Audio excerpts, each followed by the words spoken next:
Hello and welcome to SJP Advisor Stories. In this series, we interview SJP partners and advisors to share their real-life experiences. I'm your host, G for Tit, and if you have any questions that you would like to ask an SJP partner or advisor, please feel free to comment below or reach out to me on LinkedIn. If you enjoyed this episode, please subscribe.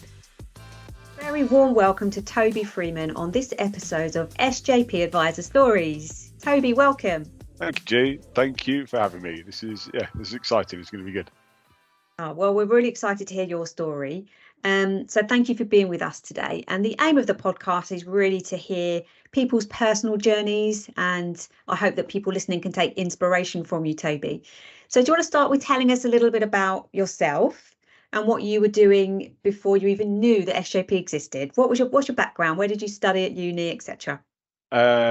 Background, I'll keep it brief, otherwise all of the listeners will disappear in a heartbeat because they'll find it boring. But so background, education wise, I went to Exeter University. I did an undergrad in sports science with the plan to maybe long term become a teacher. That didn't happen. And I also did a master's in sports psychology when I was at university. Again, wasn't quite sure what I was going to use them for, but I had in my mind that professional rugby was potentially going to happen whilst I was at university, but always knew I wanted to make sure that I had something to fall back on just in case rugby didn't happen. And that takes me into rugby then being my job for professionally just over 14 years, and then semi-professionally did it for a further 2 in the transition period between the 2 jobs, which I'll explain a bit more about. But yeah, I was very, very privileged to call rugby my job for that amount of time.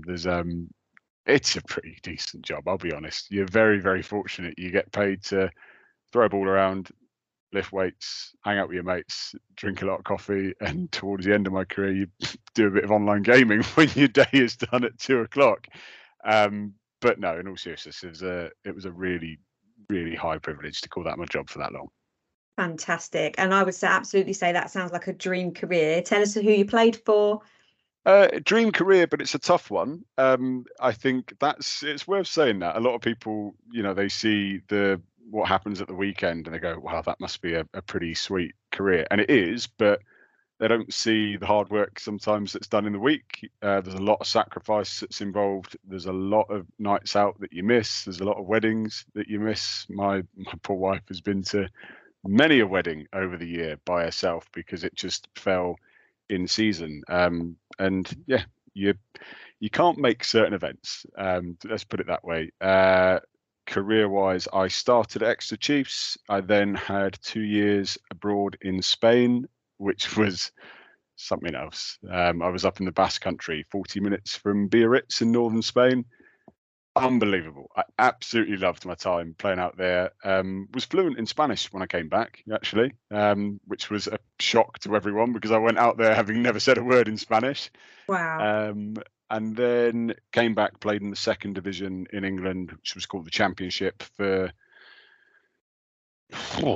9-10 more years. I was at Rotherham, Nottingham and the Cornish Pirates, and then at 32 got signed by Harlequins and had my final year as a professional in the top flight of English rugby, which was, that was class. I spent a long time and I sacrificed a lot, as did my wife, to give me the opportunities to get into that position because you have to. It's the pressure kind of felt off towards the end of my playing career because I thought, right, well, I've given it my best shot. And then in my final year, what I thought was going to be my final year, I got offered a contract at Quins, which was it was a dream come true. There's no point pretending it wasn't. That's everything I wanted from being a professional rugby player. And I got to tick the box of playing for them. So it was good. Cut a little bit short by COVID, unfortunately, but there begins the story of how I became a financial advisor and the transition into the new journey. Amazing. Well, before we go into that detail, just tell me a bit about what your week looked like as a professional rugby player. How structured was it? What were you doing? Good, because I see where that question's going to go. It was very structured. You would have sometimes various clubs did this differently. You would either get a month of schedule sent to you with the odd change on a Sunday evening, but you never went into a week without knowing what your week was going to look like. You knew what kit you at some clubs, you knew what kit you were supposed to be turning up in, you knew when breakfast was, you knew when morning weights was, you knew when your video analysis session was. Typically Wednesday was a day off, depending on how the week was. The worst ones is where you jumped from a Sunday game to a Friday game because there was no time to do anything, and you were typically feeling like you'd been in a car crash and you were thrown straight back into it. But yeah, you always had a very, very clear idea of what your week was, which was nice. And I found, especially the longer I was in it, I found a great peace in knowing what my structure was and what my process was. And it was the same when you played in certain teams. Some teams were a little bit off script, some teams were very much on script, so to speak, and just finding a rhythm that fits how I was as a player. Yeah, that was pretty tidy when I was at clubs like that.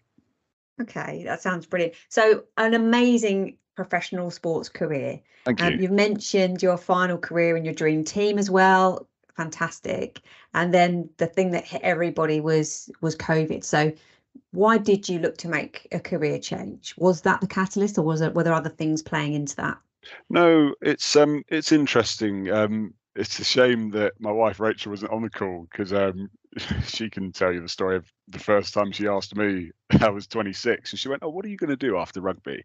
And up go all the shutters. I'm like, "I'm not having this conversation. I don't want to have this conversation. Please don't make me have it." But a really good friend of mine, he's an advisor within St James's Place. He was my captain for years at one of the clubs I played at. He rang me up when I was playing. I was 28 at the time, and he was making a good start of the career. He moved into the career off the back of being forced into retirement from professional rugby. And he said to me that I could make a good run of this career, because the second you realize it's about the people and not just about the finances, that's a big game changer. And he was the one that gave me the advice to consider it. But I'll be honest, until I was at Harlequins, I didn't really see a route into it, because it's very different I was playing previously down in Cornwall, and the direct route into, well, how do I even get into the financial services industry living down here? I didn't know. And that's not me playing down the right to financial advice in Cornwall. Cornwall's home for me. I grew up in Cornwall, but the ability to find a way into the industry, I just didn't know how to do it. And suddenly I'm in London. There are financial advisors, be them IFAs, be them from SJP, whatever, they were everywhere. So the opportunity to go and engage with the industry was there. And yeah, COVID came along. I'd already started sitting some exams by the time that COVID came in. And the conversation of "you're no longer a professional rugby player" lasted all of 20 seconds. And do you know what? I don't talk about it often, because it's tough, actually. It's really tough. I was saying it actually to a former teammate the other day, because he asked me, he's like, "Oh, what was it like suddenly being on Civvy Street," he called it. And at first, really, really tough, because you go from being someone to no one within 20 seconds. And although I'd started preparing for the move into a new industry, nothing can quite prepare you for losing your identity in the space of 20 seconds. As much as you prepare yourself for it and think it won't happen, yeah, that's tough. And it's a really tough step to go through. But you've maybe got all of 20 minutes to feel, "Oh, that was tough." And then it's right. You've got to go full drive into something else. Otherwise, this is going to catch up with you in a hurry. And also, you've got to earn some money. That's what I thought, because I was a self-employed advisor straight away. Yeah, I had to get out there and get working straight away. Wow. So I've got a question here about how it felt, the reality when your professional sport career was over, which you've alluded to there. And I've also got a question around what was it like for your family at that time. So I don't know if there's anything else you want to add on both of those. What was it like for Rachel? Yeah, really tough. Yeah, really tough. there's no point saying it wasn't. She had to sit there and watch how I was suddenly, and this isn't an arrogant thing to say, I was an elite sportsman to a new beginner in a new industry, and that's very hard to take. But I think as well, I held myself to really potentially unrealistic standards initially, because I wanted to be very good very quickly, and you want to get over the imposter syndrome that kicks in as soon as you start something new.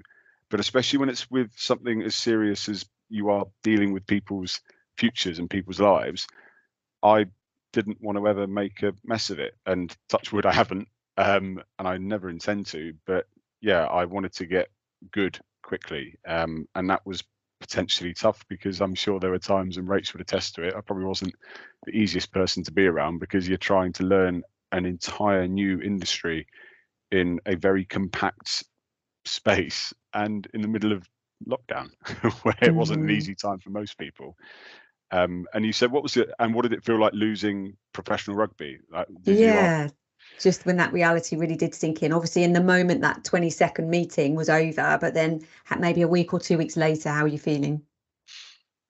Do you know what? It was initially, I didn't want to talk about rugby too much. I didn't really want to watch rugby too much initially, which for me, I mean, ask my mates, for me to say that, it's probably a strange thing for a few people to hear, because I do, and I do still love rugby. But at the time, I was like, well, I now need to distance myself from who that person was, and I need to fully throw myself into who this new person is. And I think because I didn't want to feel that I had to pretend that I was something new, because that would be far too stressful on yourself as a person. I think, well, I need to find out how I'm going to be as an advisor. But it's the same as anything, you know, be it becoming an elite rugby player, or I liken it to learning Spanish. I only learned Spanish once I stopped hanging around with people who couldn't speak English. And it's a pretty intense way to learn, but you have to throw yourself into something. Otherwise, you're not going to learn. So I thought, right, I'm going to do this with finance. And it worked. But yeah, it was tough at the time, because I loved my life as a rugby player. Yeah. But you speak to advisors and they all say a very similar thing of get to that 3-year spell and life will be okay and you'll start turning a corner. And that's true.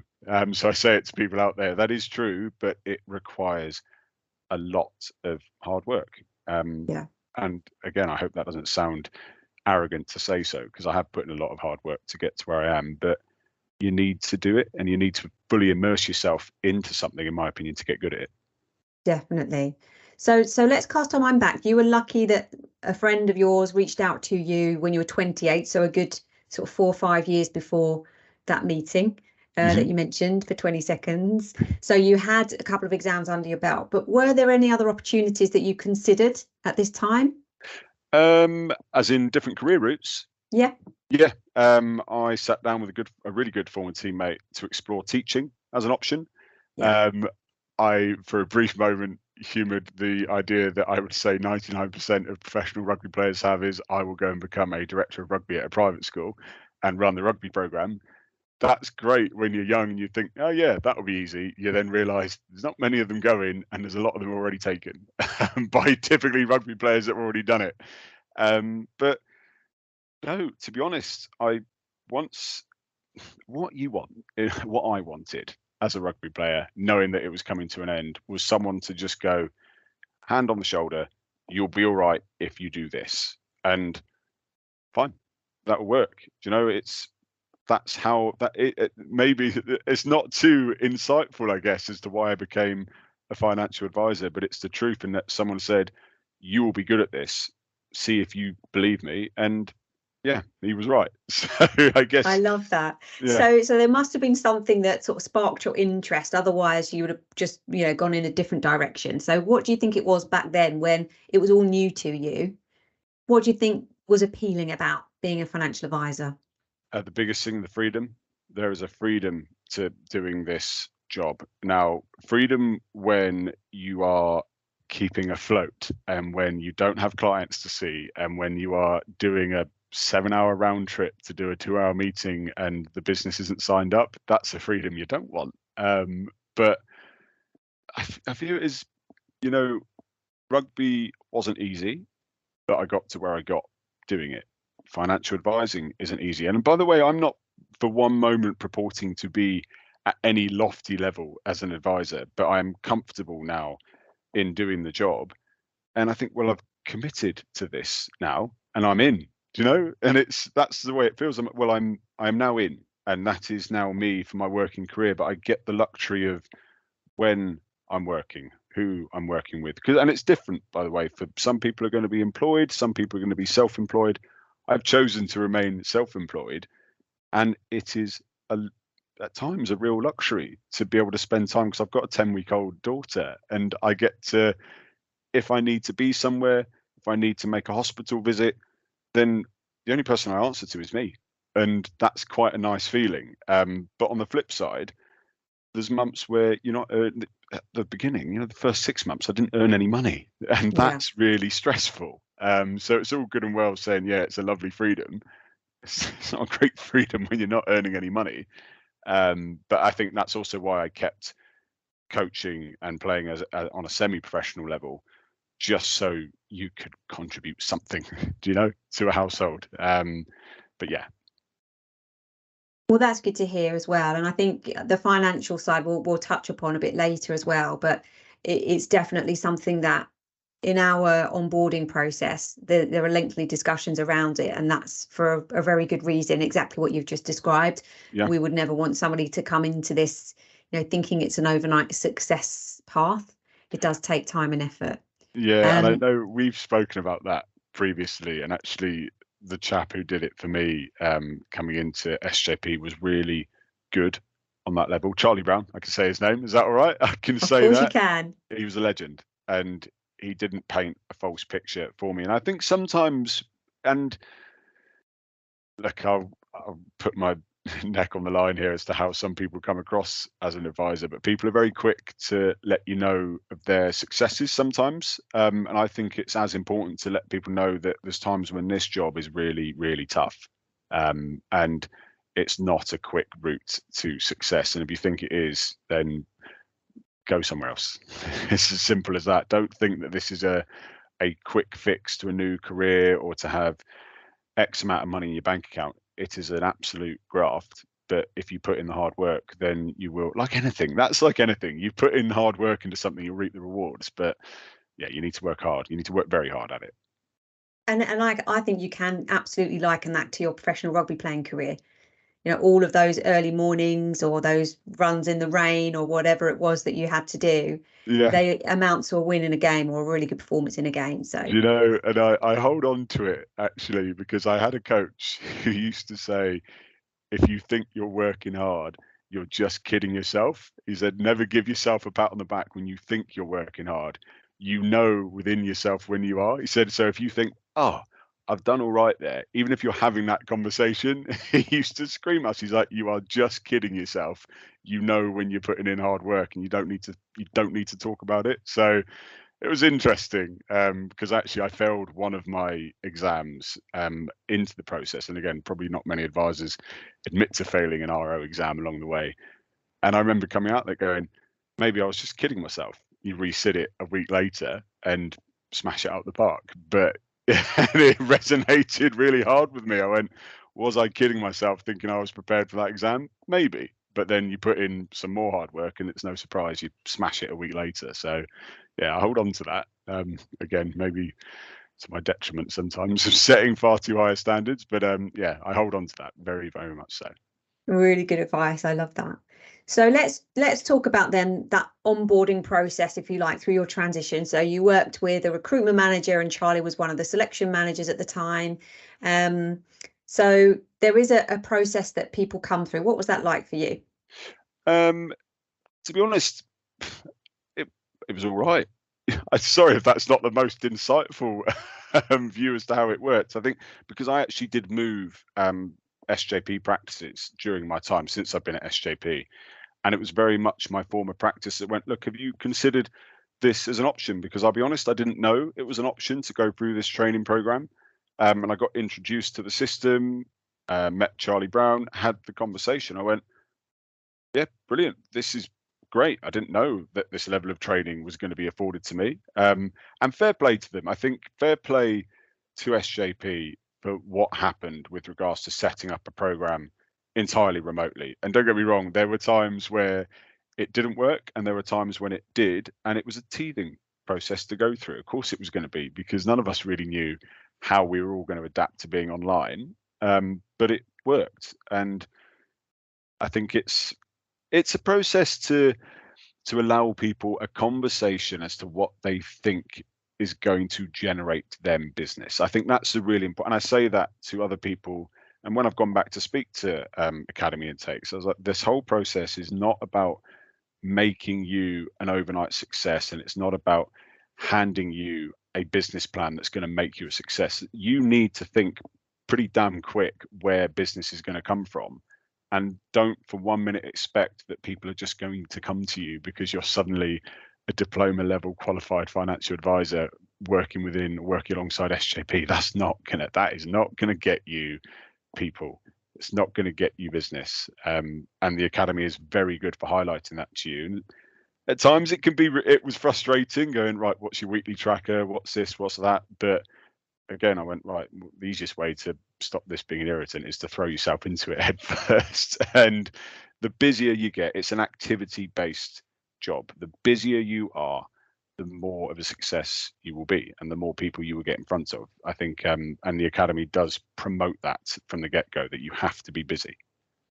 I love that. And what was the support like before you even joined the program, in those early conversations when we were speaking to you about those topics you've just discussed? So where am I going to find my first clients? These are all conversations that you had before you even joined.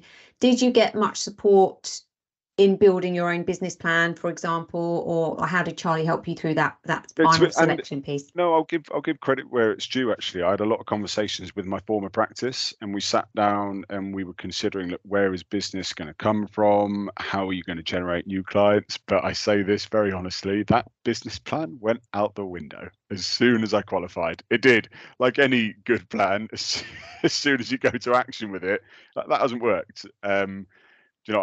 In my mind, I had a view, and I had the conversation with Charlie in the process and my academy manager during the process of where is business going to come from.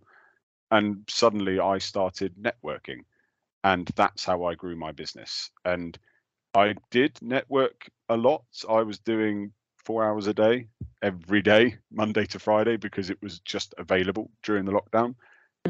That wasn't part of my business plan, because I didn't know what networking was. I'd done networking by accident, I guess. After rugby games, you'd be in a corporate box if you weren't playing, and you'd be having conversations with people.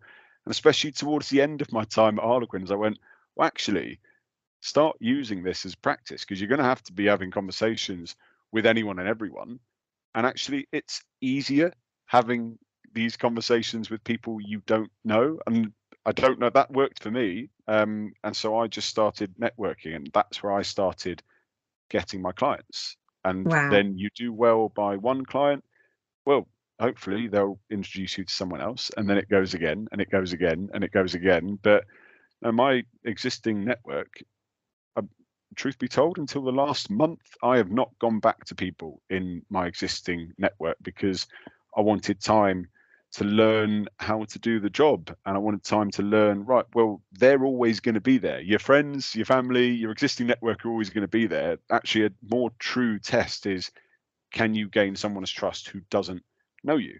And yeah, that, don't get me wrong, it was really tough at first, because my God, I fell flat on my face when I started networking.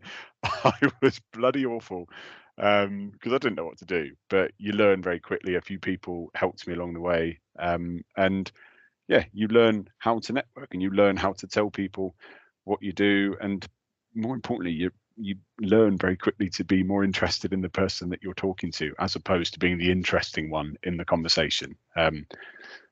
Given I'm the one talking a lot right now, which again isn't a particularly natural thing to do when you're talking about finance, but you are asking me the questions as my cover up to it as to why I'm talking so much here.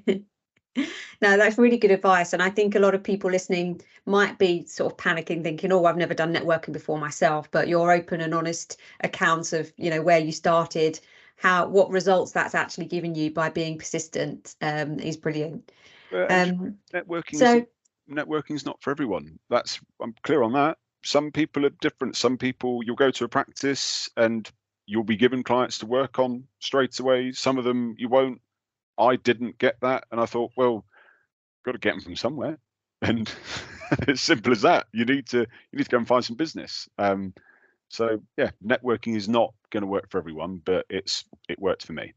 I completely agree. So what we're saying is there isn't one size that fits all. It is your business plan. It is your business. It is where you feel comfortable and confident in speaking with people. And 100%. Some people it is their network. Some people it isn't. Some people it's all fresh through networking. So really, really great point.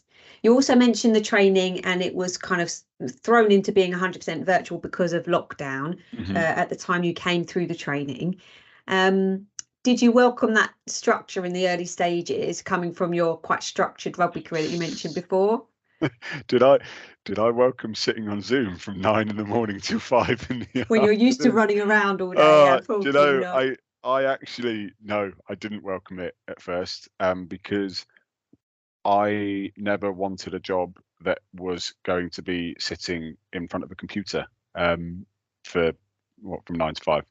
And suddenly that's what life was during the lockdown. And I struggled with that a little bit at first, because it was something I'd never done. But like anything new, change is hard, but you need to embrace it and you need to really buy into it. And it is tough. Don't get me, it was tough doing the amount that we did virtually. But also, the more I embraced the virtual element of it, the more efficient I was at doing client meetings virtually. And rather than being that, I'm going to stumble my way through, do you mind if I share this, or do you mind if this looks, that's gone, do you know? I think actually I really did embrace the virtual side of things, and I'm very, very comfortable now with presenting virtually. It doesn't happen a lot anymore, because the second people got the chance to go back to face, it seemed they wanted it, and I'm fine with that. But yeah, the 9 to 5 sit on Zoom at the start was tough, especially when it was a lot of things that I hadn't really discussed before or studied before. But no, we were good. By the time we finished, we came good. I bet it was took a lot of your energy in a very different way.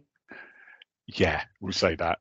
Rather than me, I ended up in glasses by the time I finished the course. There we go. I'm not wearing them now, but the amount of time I spent in front of a computer screen, I was like, and now I need glasses. There we go. Oh, bless you. But yeah, it's just it's tough. There's no point saying it wasn't. It was tough at first, but worth it. Absolutely. So tell us about those exams then. You mentioned that you did one resit. That's not bad going out of the 6. So how did you find the exams? And I think the question that a lot of people would like to know the answer to is around sort of maths. Do you have to be brilliant at maths? What was your maths history like? And how did you find the exams from that perspective? They were tough. I'm smiling because if you don't smile, you'll cry. Looking back at it, to be honest, I hadn't studied since university, so it was a fair old gap and that it was studying more from the knowledge acquisition point of view. Obviously, you were always studying various teams when I was playing, but actually sitting down and learning an entire new industry and all the ins and outs of it, and suddenly you're thrown into RO2, which I found was a real headache of an exam, because it was very maths heavy. It was, and you're suddenly thrown back into having to use a scientific. Who uses a scientific calculator in day-to-day life? Tell me that, because I don't, and I didn't. But for that exam, you had to learn how to use one again, and it was tough. Again, I'd love to pull Rachel in, because she essentially ended up acting as a tutor with me. We both just learnt it together, because we were both in a position where, well, we're both on furlough here.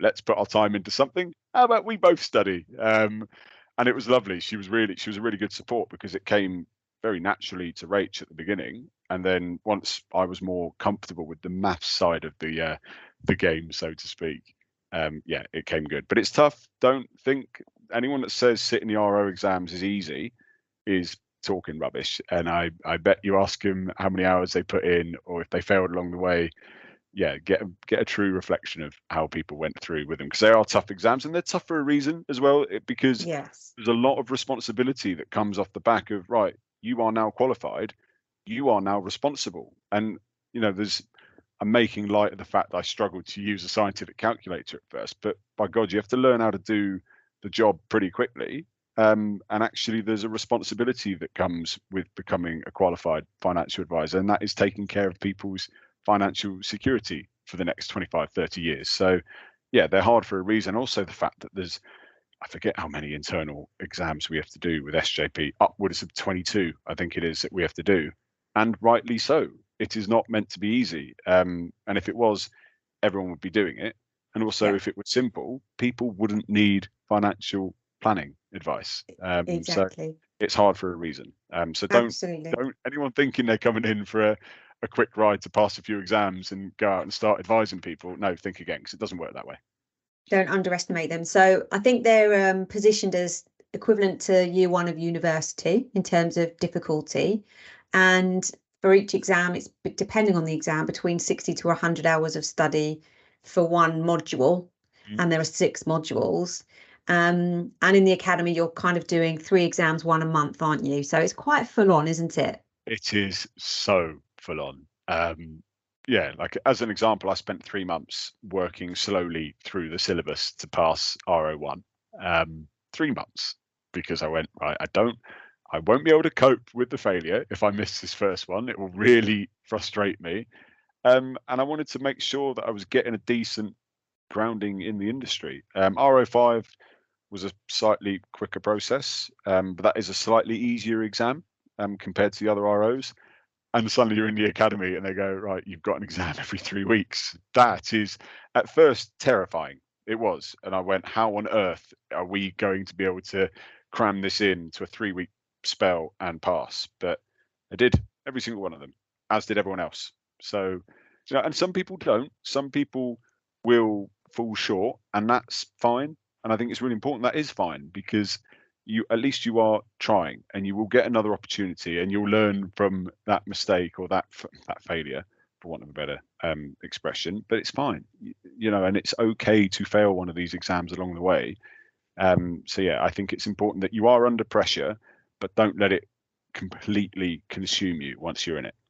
Absolutely. Yeah. So there's time built in for resits. And if you have passed the exam, you can use that time wisely for your next exam, for example. So there's time built in should anyone need that. Yeah. So tell me about the other kind of, what support do you get in the academy? You have a dedicated academy support development manager, academy development manager. So do you want to tell me a little bit about your academy development manager and what they do for you? Yeah, mine was a legend. I got on with him really well, actually, and it was funny because I got passed to him. I think in the first week, the guy who was going to be my ADM had far too many people that he was looking after, so I got passed to my guy called Ian Baxter, and he was a good bloke and is a good bloke. And even when I finished my training phase, I asked if I could keep him, because I was like, look, in this environment, any environment, you just want to work with people that you like and you trust and you get on with. And I really did. And myself, and there was another academy delegate who we were both being looked after by Ian, both still speak to him, both saw him at the graduation, both really, he's a nice bloke, but he keeps you honest as well. He doesn't sugarcoat things, and if you're not doing what you should be doing, he'll let you know. But he's not there to follow you around every corner to make sure that you're prospecting every single person you ever meet and you're doing it every second of the day. But it's more, you don't want someone that's on your shoulder, in my opinion, the whole time going, are you doing this? Are you doing this? Are you doing this? You need to be self-motivated to do this job. If you need someone giving you a tap on the shoulder going, are you prospecting or are you networking? Are you trying to grow your business? Go get another job. I'll be really honest. Don't do this job. If you need someone to tap you on the shoulder and go, oh, are you right this week? Are you doing some networking? Are you growing your business? Well, what are you doing? Do you know? And yeah, he was really good for that. It was more knowledge acquisition from him going, look, mate, what would you do in this situation? Because I started, like I say, I was networking a lot during my training phase, because I wanted to hit the ground running. And he was a great support for that. Fantastic. And does he help with exams? Did he help you through those exam period and shadow you in client meetings? Yeah, we did the client meetings together. I didn't bother him, to be honest, with passing the exams, because I was like, you're busy enough, mate. Like, and there's only so much hand holding that you can have for passing an RO exam. I'm like, well, get your head down for 3 weeks, Yeah. Like, that's the way I view it. And I can be maybe a little bit too blunt with that, but literally get your head down and get on with it. And you'll be fine, because it is an exam and all the information is there. Can you retain it? Yes. Go get it back out. So no, I didn't really go back to him for advice on that sort of thing. It was more, when I get to this sort of client, what would you do? How do I handle this sort of issue? Or someone has pushed back on a charges query. How would you handle it? And he was very good. He was really, really good for that, in fact.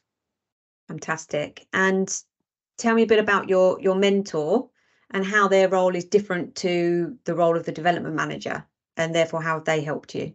So a mentor is there to really let you, one, shadow real client meetings, and two, let you bounce off real world problems, because it's not just going, how would you deal with this client? It's going, mate, I've just done a 7-hour, like I said at the top of this interview, I've done a 7-hour round trip, a 2-hour meeting, and there's no business off it. And just having someone to say, that happens, don't worry, then fine, there you go. It's not just me going through it. And I think that's really important. And I think having the opportunity, and more so now since I've moved to a practice that's slightly nearer to me in locality, just being able to sit in face to face on meetings with my mentor, because I still need mentoring. Of course I do. I know I've been doing it for almost 4 years at this stage, but having someone to come in and go, what do you think of this? And we bounce ideas off each other. I think that's really important, and you do need one. And lean on, and it's not just your mentor, lean off other people in SJP. I think it was really fascinating from a networking perspective of how some people react when there's another advisor in a meeting or in the room, and people get very closed very quickly. They get very protective very quickly. I think the other way, if you grow into the room, if there are other advisors in there, go engage with them, go grow yourself into the room, because you need to be able to have a confident conversation with anyone. It doesn't matter, there's another advisor in the room. And then you make mates in and around SJP, you lean off each other, and you ask people, what's working for you? And I quite like that. And it's not all advisors in SJP that want to do that. Some of them don't want to share best practice, some of them don't want to, and that's fine, each to their own. But yeah, I'm making some good mates within SJP that I can lean off and share ideas with, which is going well. Brilliant. So just for clarity then, the development managers they work for SJP in the academy, and they're there to support you. And then your mentor is somebody who's currently a financial advisor within the SJP partnership, right? So they're doing the day job that you're aspiring to do. Yeah, for me, like my mentor was one advisor from my previous practice, and now the current director of my existing practice. And I view it that way. And I think, yeah, and to be honest, actually, I don't know how it works if you're not joining a practice. I actually don't have the information on how a mentor is assigned to someone who is going to be a sole partner. So that's someone that is running a business solely by themselves. I don't know how that works. I'm sure there'll be people you speak to that will have a better explanation of that. Well, ultimately they get a partner as one of their mentors. So you've heard of the spirit of the partnership, and that is advisors giving back into the community and volunteering their time. So we have lots of actually ex-academists who have come through the program sort of 5 years ago plus, and now they're mentors for other people. But everybody who comes through the program has a mentor. If you're joining a practice, it's typically the practice owner or somebody senior within that practice that will mentor you. If you're starting your own business, it will be another business owner, because we think that's super important for that person to understand how to run a business and be connected to somebody else who's actually running a business. So that's great to hear. So how did you make that decision then? Because everybody coming through the program has that choice. Do I start my own business, or do I join one of SJP's existing practices? So how did that decision making process occur for you? I decided to become an advisor in a practice because I'd had a long standing career as a team player, and I wanted that again, and I really did. And it was more, and actually it was the reason why I wanted to join a local team as well, because I needed to have the interaction with teammates, so to speak, being able to sit down in a room with people going, right, what cases are we working on this week? What stage is that case at? Where are we at with acquisition this week? I love having a team around me. I really do. And I think it's really important that if I'm working within a team and something happens to me, one of my clients calls into the office, they're going to be looked after. And it's not, oh, well, sorry, we'll organise a virtual call or we'll organise a telephone call, which is great, serves a purpose. But if someone wants an in-person meeting, I think if you know you can trust anyone in your team to pick that up, I think it goes such a long way. And I actually think it helps build trust in my clients. And it has done. I'm going, look, it's not, you see me, but there are a lot of people that do mindful of my words there, that do an awful lot of work in the background, and they work so hard to make my job straightforward, and that is good financial planning for my clients. But all the work that goes on in the background, they help me with that. And I think, like anything, you've got the right people doing the right thing, then you'll get a nice smooth running machine. And you've got some people will do one job, other people will do another, advisors will do one thing, another advisor will do another. You need to have the right people in the right place doing their job, in my opinion. And I think all credit if you are doing it by yourself. I think full credit. There'll be a point where, and this is open advice, you'll probably start outsourcing pretty quickly, be it administration or be it, I don't know, getting your letters of authority sent off, getting your power planning done. There will be something that needs to give, because the busier you get, you can't do it all. But it's not to say that one is better than the other. I just wanted to be part of a team and stay being part of a team. Brilliant. And I love that. So within an existing practice, there is that infrastructure. So there will already be people there doing those supporting roles, and you can 100%. Tap into that. And if you are starting a business, SJP can help you with that outsourcing in the early stages on a case by case basis, for example, before you have to think about employing somebody else, where, you know, your business needs to be at a certain size before you do that. So there's 100%. Support available for you. So you mentioned you sort of really lent into sourcing your own clients in the early stages, and networking was your chosen method, despite not being in your original business plan. Do you have a type of client that you like to work with, or is any client a good client for you at the moment, being quite new? Good question. At the minute, it's not any client is a good client. I guess it's anyone that is willing to put their trust in me is a good client, because at the end of the day, if I'm speaking to someone and for whatever reason they don't like how I am as an advisor, they don't like the proposition that we offer at SJP, that's fine. But you learn that within the first meeting. You really do. And you will do an engagement meeting with someone to go, right, are we going to be able to work with each other? Because there's buy-in from both sides. They're buying into a proposition, but also I then as an advisor have to go, well, can I work with this person? Are they engaging in the process that helps me? For example, small things like being prepared for that first fact find meeting. You will send some information off to a client going, look, for that first meeting, can you have any number of things prepared?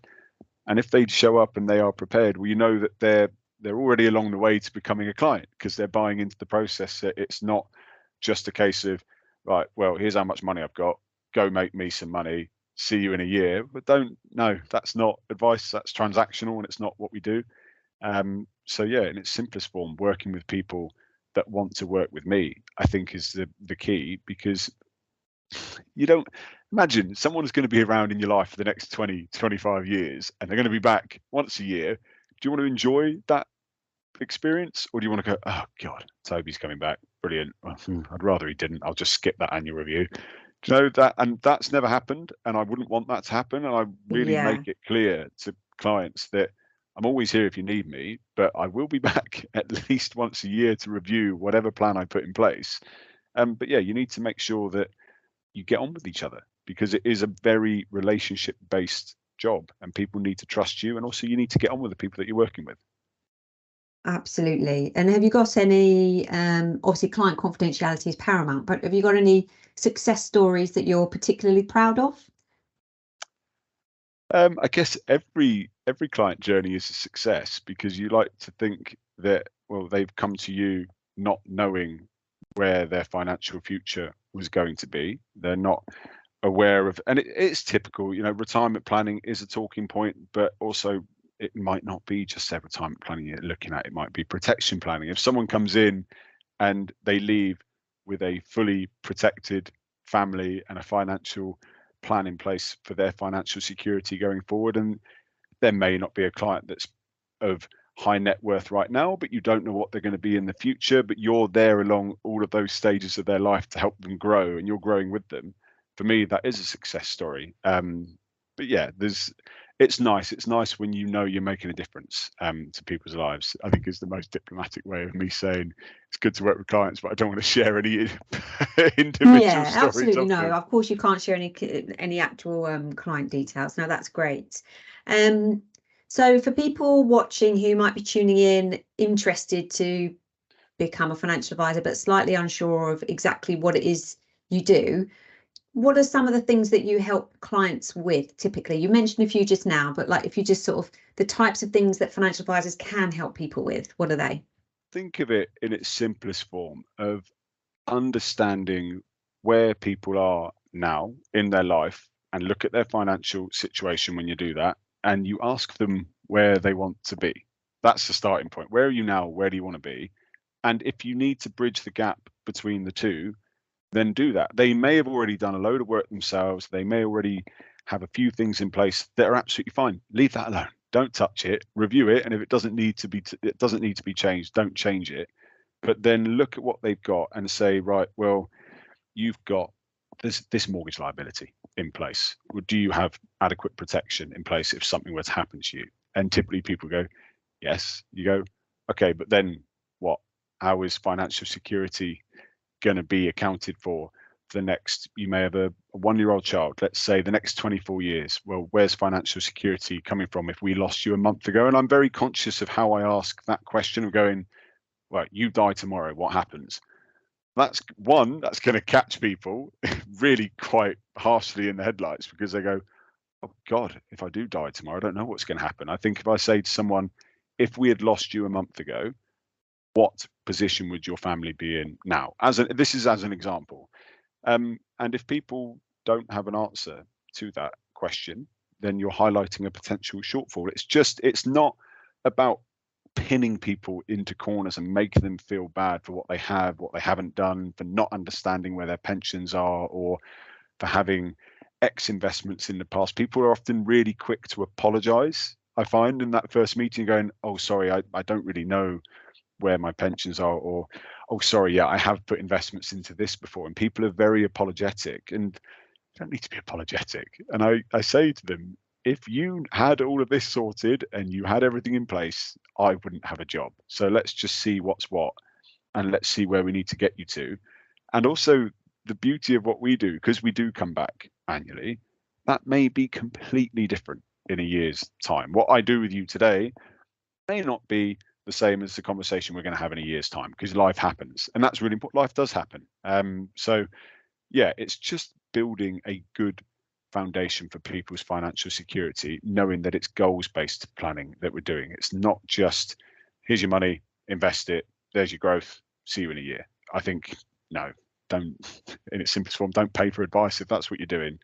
Yeah, it's really important, but there is a lot more to financial planning, in my opinion, that involves really getting to know people and what is important to them for the rest of their lives. Love that. Brilliant. And often I think, like you say, it's understanding people's current position, where they want to get to, and then building the plan to bridge the gap. But so often an important part of your role is helping them understand what they have got and helping them understand what it is they need. Because I don't think those are necessarily questions, we all have the answers to without professional help. And also, and I speak from experience, it's okay not to get that flow perfect at first. My word, go back to some of my clients who signed up as some of my first clients. I'm sure they'd say, oh, you're slightly different now as to what you were 2 years ago, 3 years ago. That's fine, because you learn how to do the job, and you learn, well, actually that question could lead to this question, and how do you get people thinking about it themselves? I think that's the key, getting people to really engage with why you're asking these types of questions. And then the more involved they are with it, the more involved they are with the process, the more likely they are to take your financial recommendation once it comes to that stage, in my opinion. Yeah, absolutely. I agree. So coming back to you then and your previous career, some people might not see any obvious transferable skills from professional sports. We would disagree with that, but there might be some people watching wondering what they are. So what would you say are the skills that have helped you in this career that you brought along from your second career? Or perhaps I can ask you the question in a different way. What Go did you perceive your transferable skills to be when you were still in sports? And what are they now you are actually in the real world? What have you brought with you? I would never have questioned giving up my time as a rugby player for the benefit of becoming a better rugby player. So if that meant I need to go and sacrifice 2 hours of my time to go and do some extras, or I need to stay behind for an hour and have a chat with the coach to understand, right, well, what can I do better for this weekend, or what are we focusing on? Really, it's not, in my mind, that's not a sacrifice. I didn't view it that way.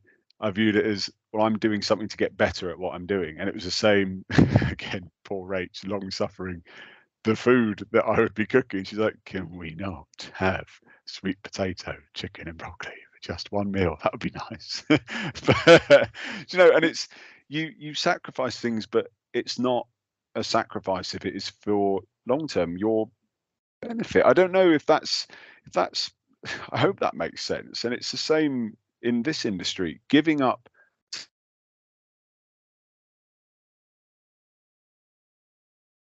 I ensure that this planning is 100% the right thing for them. And I did an awful lot of work actually with admin team, with power planners, with all of the bits behind me being a financial planner to go, right, how do I make sure that every single element is being ticked here? How do I make sure this is the most thorough job I can do? And I view it as, in its simplest form, we have a record keeping system using a program called Salesforce. And I take great pride in my file keeping and the records I keep on my clients, because if something happened to me, someone else could pick up that file and they could go, right, this is the situation. And not everyone does that, and I get that, and it's fine. People will work in different manners, but if you're going to do something, do it properly.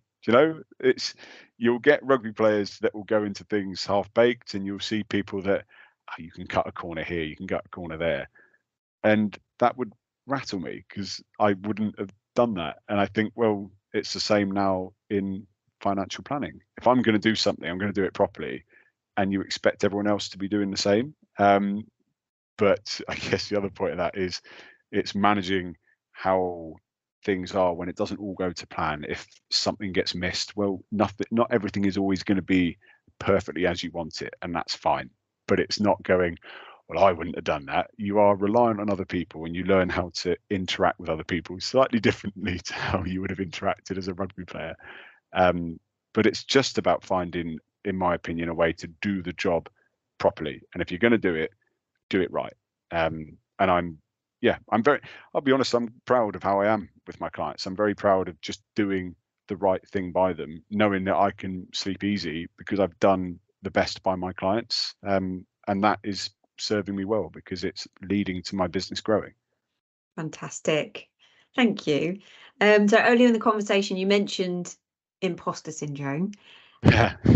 How was that? And does it still appear every now and then? Yeah, it was, I'll be honest, it was crippling at first. It was really, really, really hard to get over.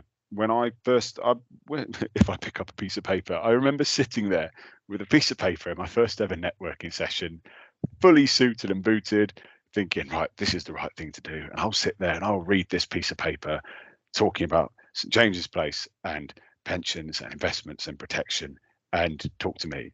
And it was just mortifying, and it was embarrassing, and it was a horrible feeling to feel that, well, who are you? That's what I felt at the beginning. I'm like, who are you to try and give someone financial advice? Why do you think you deserve the right to take over someone's financial planning for the future?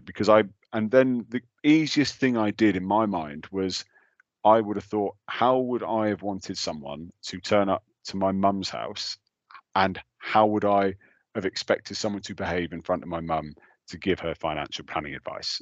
And the second I did that, this job became a whole lot easier, because also there's a lot of other things that go on in life that are harder, a damn sight harder than doing this job.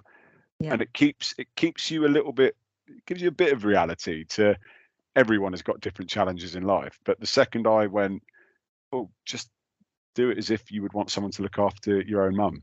And that was a game changer for me. I went, well, if I just stay true to that, then no more can I do. And yeah, and don't get me wrong, there are times, and of course there are still times where people go, oh, well, you used to be a rugby player. How did you get into the industry? Or you don't look like it. I get that a lot. You don't look like a financial advisor. Whatever we're meant to look like, I don't know why I don't look like one. But if someone's not going to work with me because of the way I look, you know what I mean? Like that's neither here nor there. That's fine. But I think it's, just I stay very true to how I would have wanted someone to have done this job in front of my mum. And that was the easiest fix to imposter syndrome, because you'd almost always try and bring up rugby at the start when I started doing the job, because you're like, well, I'm comfortable talking about rugby, so if I can try and get onto rugby, that will hopefully not get them too concerned about the fact that I'm networking here to try and give financial advice. But no, you have to practice doing the job. And it doesn't matter at the start if you're not perfect when you're talking in front of people, because you are not going to be perfect straight away. I'm not perfect now, but go out there and go and practice on people that you do not know, because the second you gain trust from strangers, they stop being strangers, they become clients, and some of them, they end up being good friends. And that will happen with some clients, and that's absolutely fine.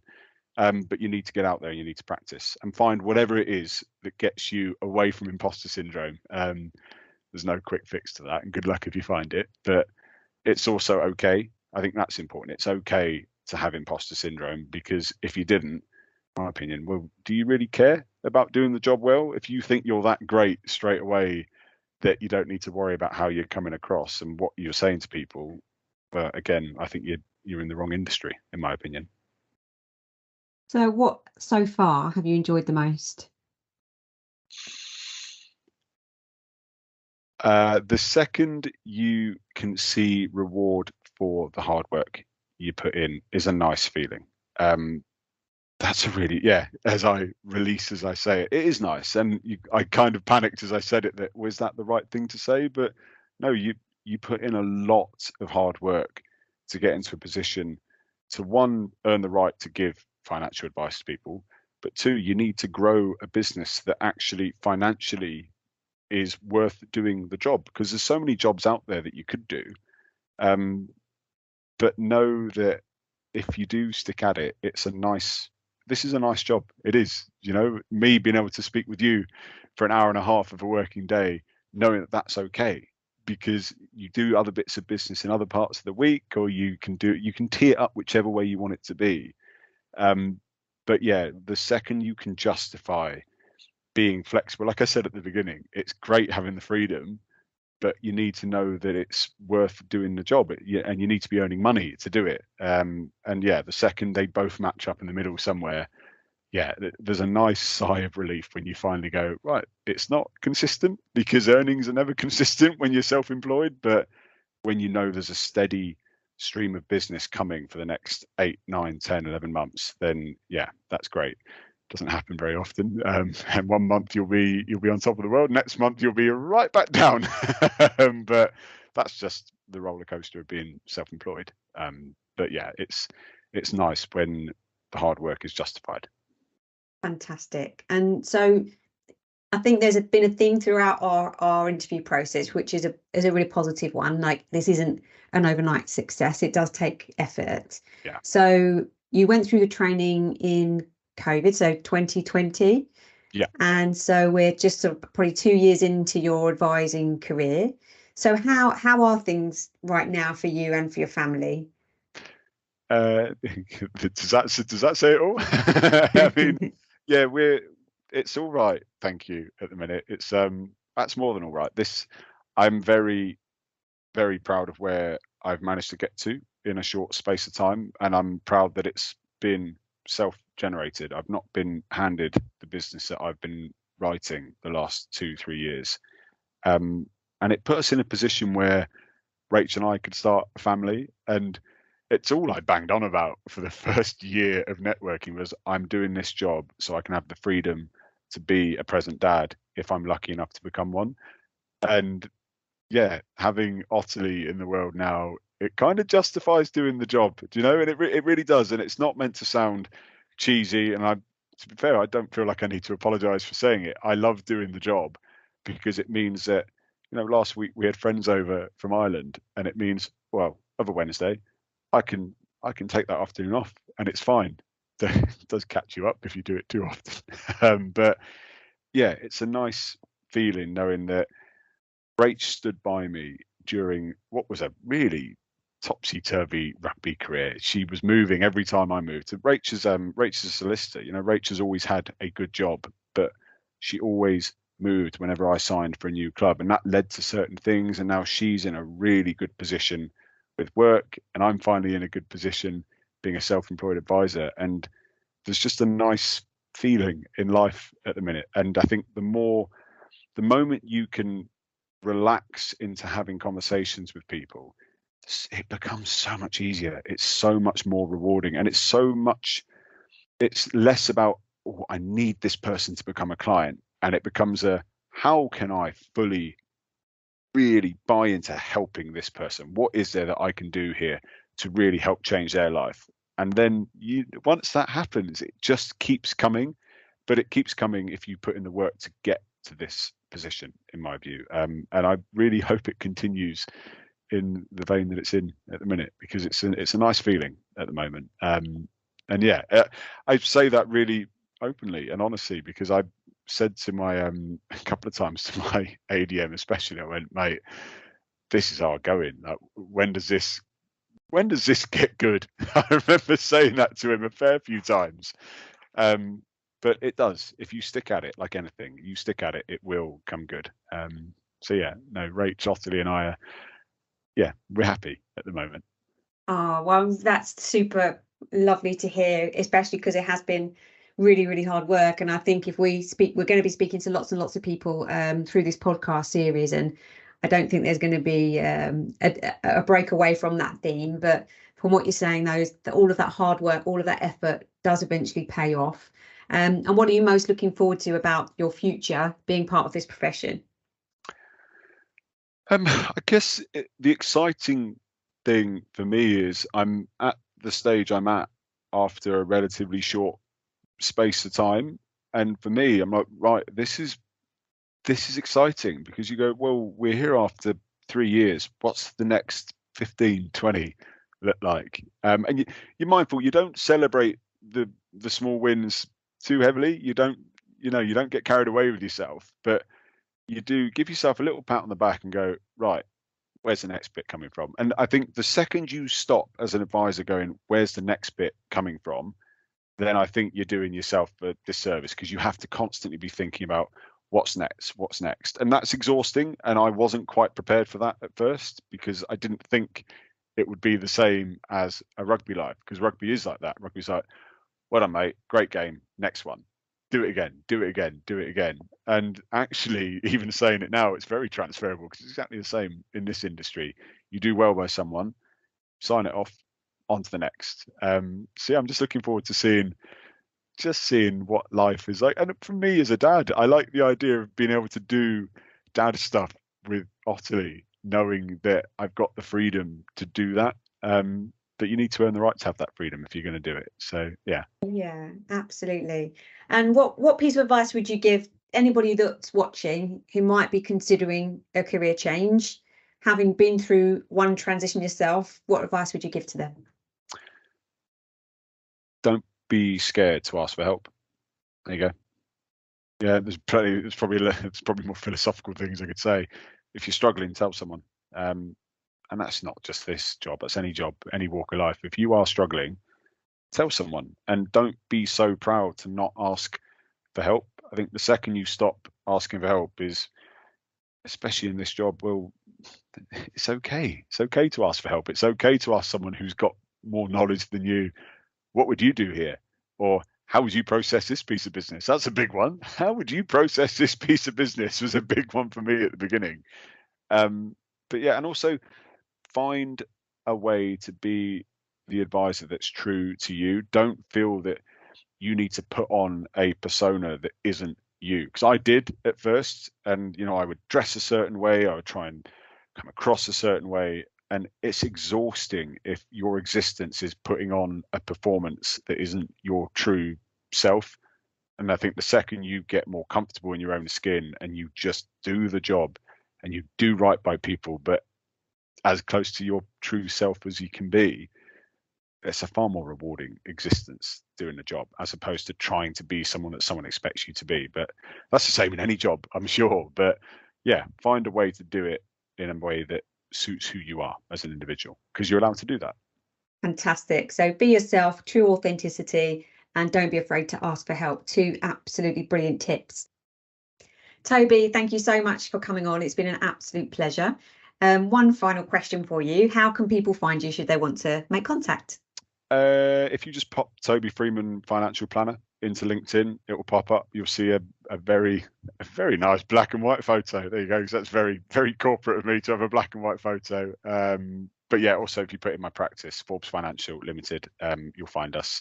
And there's a little contact me button on my LinkedIn page that takes you through to a landing page. You can book in a chat. Anyone out there that wants to have advice on how this process was, then please feel free to book in. And I'm very mindful to give back to advisors that are starting, because I had plenty of help when I was starting. So anyone that does need support or needs a chat about what life is like as an advisor, please do get in touch, because I'll be more than happy to help. Thank you, Toby. Really, really appreciate you being here today. See you soon. Take care.